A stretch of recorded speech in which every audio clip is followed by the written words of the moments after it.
Oh no, we're live. Oh no! What should we do? Take a sip from your glass of wine. And introduce this run with Shentok running Delisoba Deluxe, a game about noodles. Yes, the best game ever made by Cave. They totally peaked at this game. That's definitely incorrect. But anyway, Look, you may we got the cave guy. We got the Delisoba. cave guy right here, and he has confirmed that this was the best game Cave ever made. TBS is gonna have to censor that statement. The freaking TBS. Yeah. So, I'll introduce what this game is. This is finished but technically unsold Saturn game. It was released but never sold in stores. It was made for a show in Japan called Tokyo Friend Park 2, which is a variety game show, the sequel to the original Tokyo Friend Park. And they had a game show segment called Delisoba Deluxe. And they had commissioned Cave, known for such titles as Steep Slope Sliders, and of course the Dodonpachi series and their other Danmaku type shmups. That's what they're most famous for, of course, to make this game. And it is a very, very short game, probably only a couple minutes long. And basically, in the show, they had a mock scooter similar to like what you would see in some arcade machines, and two people would sit on it and ride it. One person would be carrying empty boxes that are supposed to be for soba delivery, hence the name Delisoba. And then one person would be riding the scooter, tilting it left and right, and controlling the acceleration and braking. And if you got hit by anything, the scooter would push you off, and you'd have to fall off, pick up your soba, and get back on the scooter, and you'd be on a time limit to finish the course. And after, basically, there's two timers. One timer counts down, and then you have to switch places with your partner, and then your partner has to finish out the run. This game is incredibly easy in the home version. But the difficulty of the game is having to play on the stage, and of course having to use an actual scooter to maneuver yourself. The home version was only given away to contestants on the show, and it was never officially released. Therefore, this game is incredibly rare, and it's probably the rarest actual game on the Saturn. It's not the rarest software on the Saturn. I believe Eiffel Home has that distinction as being a piece of software for the Saturn that was only developed by one company for a display kiosk inside their offices, I think. I'm not entirely sure. But we'll get right into it. This game is wonderful. I like it.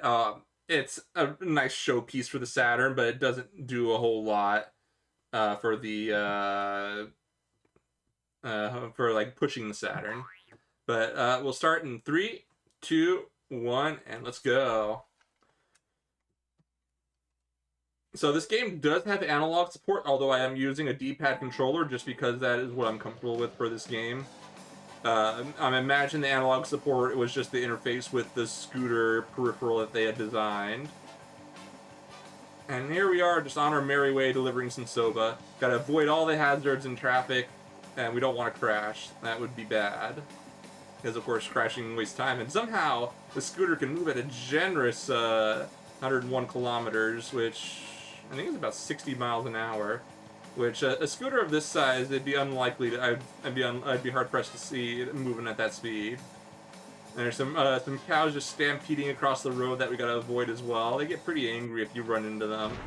See, look at that. Look how angry that cow is. Can't have that. Gotta respect our cows.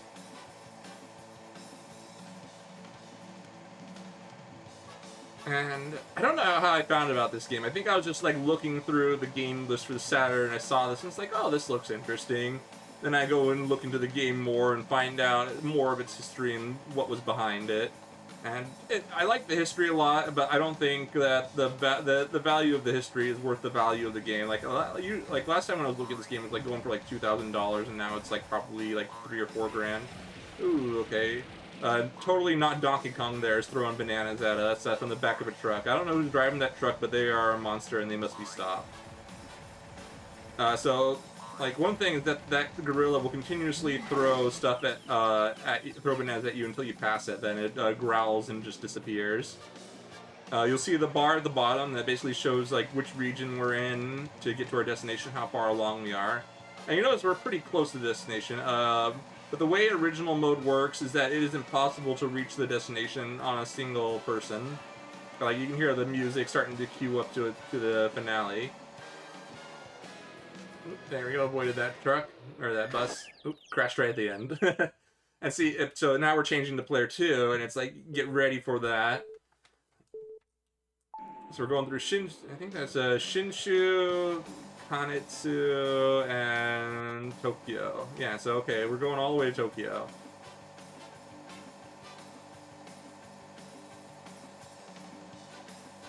And like I said, this is a really, really easy game once you like know the patterns and all that stuff. And the difficulty is playing in the studio itself.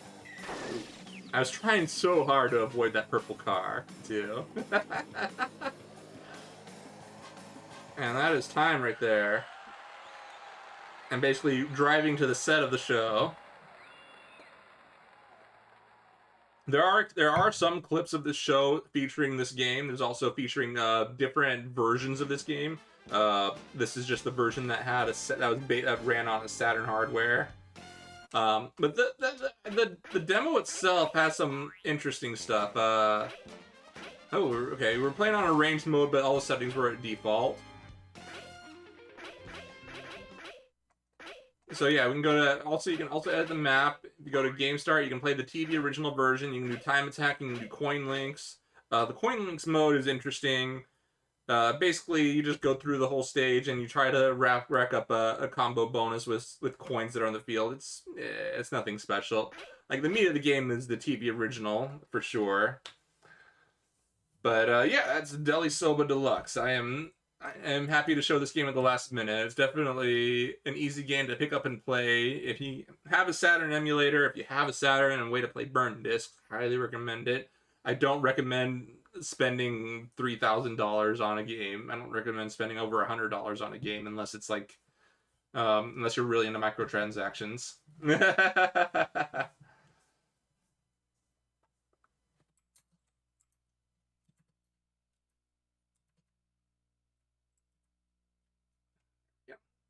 But yeah, thank you for the Delisoba. I don't know how we got into this widescreen layout, but here we are. Okay. Okay. This is TBS. What are you taking a break from airing reruns of Seinfeld? Oh, Jesus. Anyway. I know the other TBS, the Tokyo Broadcasting, whatever. I was gonna do a bit where like TBS comes and like censors you and sends the police at you, but I got confused because I had two streams on. Anyway, good stuff with the Delisoba. Thank you. Yeah, right now we're getting some replacement content. Unfortunately, Kyrette, I believe is her name. Yeah, they're gonna do Super Mario 64 and Mario Kart 8, not 64. But they can't make it, which is unfortunate. So we're lining up some brand new content, fresh off the oven. Yeah. Fresh out of the oven. Apparently, you need to do the bass bit from Seinfeld. What is it with Seinfeld? Look, see, when I think TBS, I think Seinfeld because they just air reruns of it all day. I thought Seinfeld was NBC. TBS bought it. Okay. They bought it and then they restored the widescreen footage and then basically aired it like all day, every day. Nice. That's a good reason to re-air it. Yeah, pretty much. It was definitely the best way to watch it. Nice. All right, we're gonna go to a break, I guess. Alrighty, sounds good. Thank you for having me again. Good job, Shentok. You proved our culture. Heck yeah, our soba culture.